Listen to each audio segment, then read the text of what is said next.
Yo, what is up, y'all? It's Cone back here again tonight with another episode of After the Buzzer, the show where I recap the NBA games from the night. And we've got a lot to talk about in this one. Specifically, we are going to focus on the Eastern Conference, which is ridiculously close at the moment. I'll flash a picture of the standings up right now. And as you can probably tell, it's really close. There are 6 teams that are all within 2 games of each other that all have a chance to get the first seed in the Eastern Conference. And there were multiple games that happened tonight that really kind of shifted the way things look in that Eastern Conference. We're going to start off, we're going to kind of go in order. First, the Chicago Bulls. They did not play tonight, but they are a team that's dealing with a lot of injuries right now, and despite that, they're still managing to win games. They're without Caruso and Lonzo Ball for extended periods of time, which is going to hurt their backcourt defense a lot, but they've got DeRozan, they've got Levine, they've got Vucevic, and they have such a big next man up mentality. Plus, they've got pieces to try and make a deal for someone that can come in and help that team, whether it's like a Jeremy Grant, a Harrison Barnes, or just any other big wing. That would be huge and go such a long way to helping them kind of maintain this. And a package could include Patrick Williams, who is already out for them for the season. So if they bring in a guy like that, that only shores them up, as well as when guys return from injury.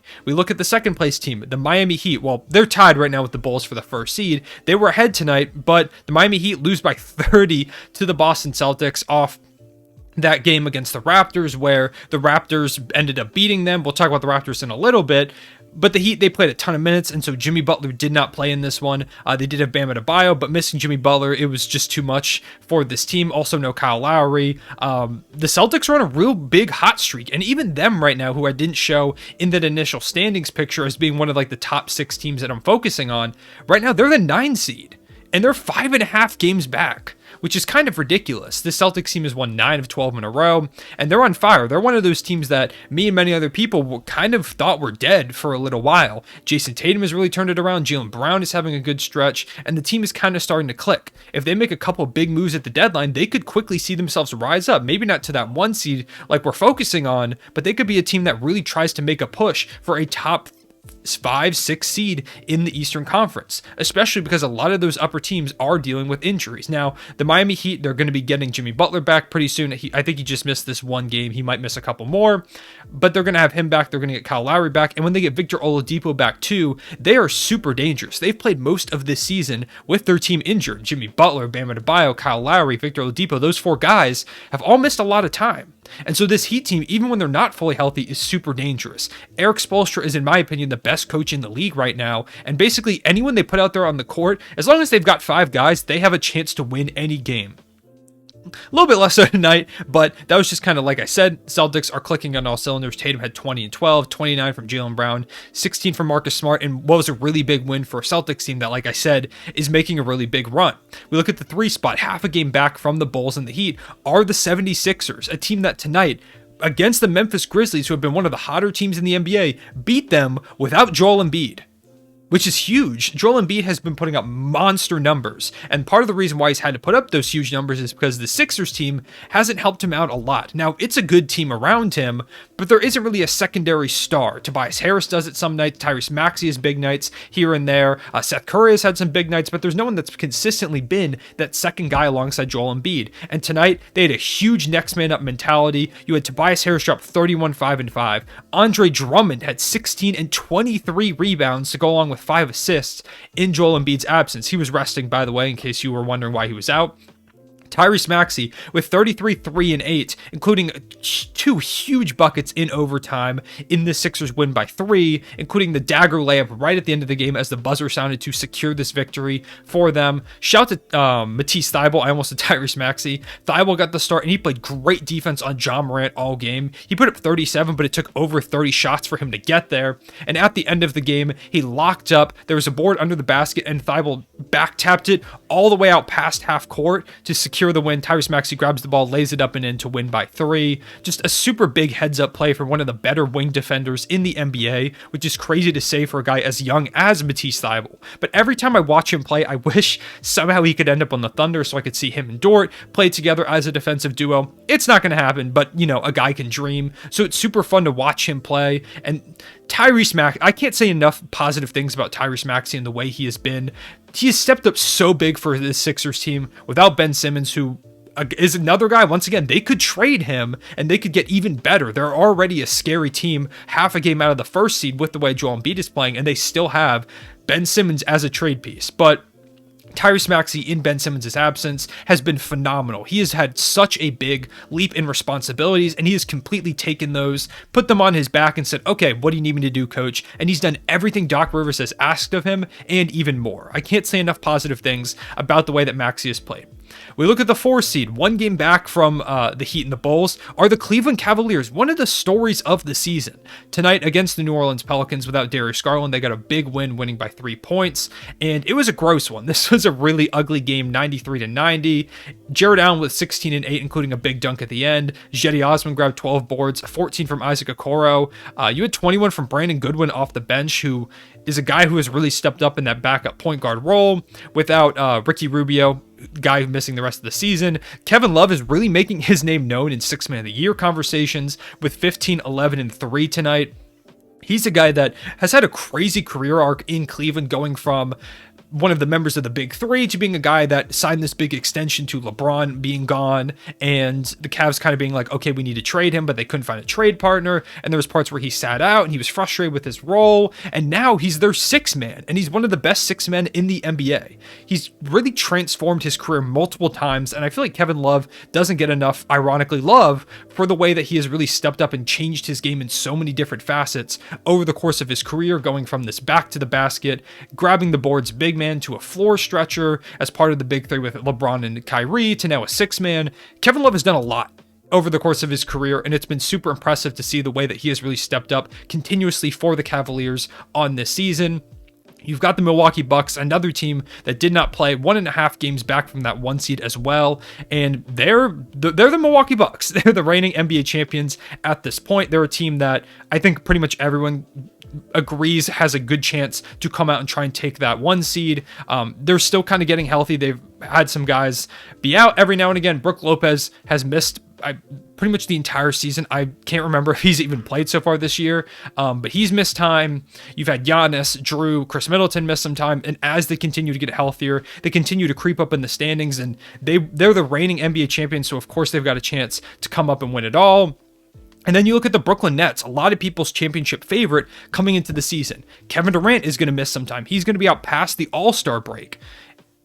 You've got Kyrie Irving, who's only playing part-time. James Harden is missing games every now and again. So you look at this Brooklyn Nets team, they're only 2 games out. But if they don't get healthy, they could fall into a play-in spot before Kevin Durant comes back. Because even outside of these top 6 teams, we look at the Charlotte Hornets. They're only 2 games back of the Nets for that 6th seed. They're on fire right now. They're 28 and 23 on the season. If they could just, if they go out and get a big man like a Miles Turner or something, the Hornets become a lot scarier and things start to get a lot more interesting, because then maybe they enter the fold. Maybe not to get that 1 seed, but they're a team that could quickly try and knock one of those top 6 teams down a peg into the play-in tournament. You look at the Toronto Raptors, only 3.5 games back from that Brooklyn Nets team. They had a big win tonight over the Atlanta Hawks, who were red hot. I believe they won 6 or 7 games in a row. I think it was 7. Coming off the heels of that big triple overtime win over the Miami Heat. I just made a video talking about how fun they are to watch, so go watch that video if you haven't. 16, 6, and 11 from Fred VanVleet. 31 from Gary Trent Jr. 25, 6, and 4 from Pascal Siakam. They played a ton of minutes again. This Raptors team doesn't have that much of a bench. They only played 4 guys off the bench, and you had 21 minutes from Boucher, 17 from Precious, and then 9 combined from Banton and Champagnie. So they're not getting a lot of bench minutes, and they just played a game where almost every single guy in their starting lineup played an hour worth of basketball. OG Anunoby comes out, plays 36. Scotty Barnes, 36. 41 from Siakam. 41 from Gary Trent. 39 from Fred VanVleet. This is a team that they've worked so hard. And I ranted about them in my video the other day, so I won't talk about them too much here. Just know that the Raptors deserve a lot of attention, and they deserve a lot more love from NBA fans. They're the 8th seed right now, but they're creeping up. And then at the 9 seed, tied with the Raptors, once again, only 3.5 games back of being out of the play-in tournament, are the red-hot Boston Celtics. Jason Tatum has kind of turned things around from kind of an inefficient start. You have Jaylen Brown, who's stepping up big time, and they've got the potential to make some moves at the deadline. They've got some interesting pieces. They could really change things up. So you've got all these teams. We even talk about the Atlanta Hawks, who right now they're 7.5 games back from the 1 seed, so they're really not in that conversation, but they're not too far out. They're 3.5 games out of the 7 seed. They're only 2 games back of being a 9 or an 8 seed. Things are so close in the Eastern Conference. We even look at the New York Knicks, who are a team that me and many others have really ridiculed on because of the way that they've stepped back, with Julius Randle struggling, their inability to kind of get things going consistently on defense like they could last season. They're only 3 games out, even 1 game out of a play-in spot right now. The East is so ridiculously close. This is the better conference at this point. If you want a stat that kind of shows you how close the East is comparatively to the West, right now there are 9 teams that are within 5.5 games of the 1 seed out East. You know how many teams are that many games within the 1 seed out West? 1. The Golden State Warriors are 3.5 games back from the Suns. The 3rd seed Grizzlies are about 7 games back, which is equivalent to the number of games back that the Atlanta Hawks are from the 1 seed right now. Half a game more for the Hawks, but right around that number. It's ridiculous how close the Eastern Conference is right now. And you see all these teams getting big wins. The Sixers without Embiid getting a big win. The Raptors getting a win. The Cavs without Darius Garland, probably their best player and probably going to be an all-star this season, beating the New Orleans Pelicans. You've got all these things going right and wrong for so many different teams, and I have no idea who is going to end up with the 1 seed. It could be any 6 of those teams. Hell, maybe even the Hornets get a center and they catch fire while other teams are dealing with injury. I really don't know who's going to go out and take it. And that's what's been one of the most fun parts about this season, is just how many teams are competing and fighting. Especially in an Eastern Conference that for a long time was the weaker conference, was the conference that people kind of knew who was going to come out of the East most of the time because it was LeBron James. And now, for these past couple seasons since LeBron James has left, and especially this year, I don't know who's going to come out of the Eastern Conference. If I had to make a pick, it's probably one of the Bucks, the Sixers, the Nets, or the Heat, and even then, that's 4 teams. You throw in the Bulls potentially if they make a big move, and who knows, maybe the Cavs, maybe teams get injured, a couple things go their way. The Cavs are 1 game out of the 1 seed right now, a team that I didn't even think was going to make the playoffs, which it just shows how ridiculous the Eastern Conference is right now. I felt like I needed to talk about it. This is kind of a weird format for one of these after the buzzer videos because of the way I recap the games, but whatever. It's been super fun to watch the Eastern Conference, the better conference so far this season. At the end of this video, I guess since it is an after the buzzer, I'll recap the Thunder game real quick, winning by 17 points, 98-81 over the Blazers. This is a Blazers team that's really been on fire as of recently, and the Thunder just really stifled them. They played great defense in this one. 14, 12, and 4 from Josh Giddey, 13 from Trey Mann, 15 from Baisley, including 3 of 4 shooting from 3, 18, 6, and 3 from Dort. You had 8, 4, and 2 from Kenrich Williams, 9 and 6 assists from Ty Jerome. Just an all-around team effort. No Shai Gilgeous-Alexander for this game or for the upcoming couple weeks. Due to an ankle injury, he was walking around with a boot and some crutches on today. So get well soon, Shai. I believe he's going to be reevaluated after the All-Star break. So hopefully it's only a couple week absence, but we'll see. So shout out to the Thunder for really stepping up in a big way against this red hot team. Even if they are missing a bunch of guys, the Blazers have been on fire scoring wise recently. So to hold them to 81 points is huge. Simons was 3 of 16. This was one of his worst games in a while. CJ McCollum had a pretty solid game with 21 and 7 assists. Nurkic had 14 and 9. And he was like their complete offense, their game plan was to have Nurkic go back to the basket against Derek Favors, which was weird to watch for a guy like Nurkic, but I don't know. I guess they decided that's how they wanted to play it. Didn't work out super well. 17 from Norman Powell despite a rough shooting game. The Blazers were up 18 in the second quarter and ended up losing by 17 points. Not great. Not exactly, I'm sure, what Chauncey Billups wants to see, but pretty good for their tank effort if that's the way they're going. So that was kind of my recap of the NBA games tonight. There were a bunch of games that I didn't quite get to. The Pacers beating the Los Angeles Clippers without Sabonis. Knicks getting a big win. That's another team out east winning by 20 over the Kings. You had the Golden State Warriors in the last game I didn't talk about, beating the Rockets by 14 points. 40-point game from Steph Curry. It was a big one for him. Maybe this snaps him out of his slump.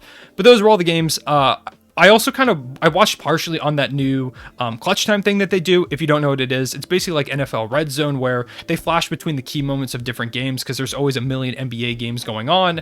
It was something that was brand new. I kind of enjoyed it. There were a couple weird times where they flashed to some games where I'm like, it's like the third quarter of like the Knicks Kings game, and they flash to it when there's two games that are at the end of it, the Cavs Pelicans game and the Pacers Clippers game. I also think Grizzlies Sixers actually was in a clutch time moment in that as well. So there's some work to be done, but it was a pretty fun idea. So I want to give a shout to them for that.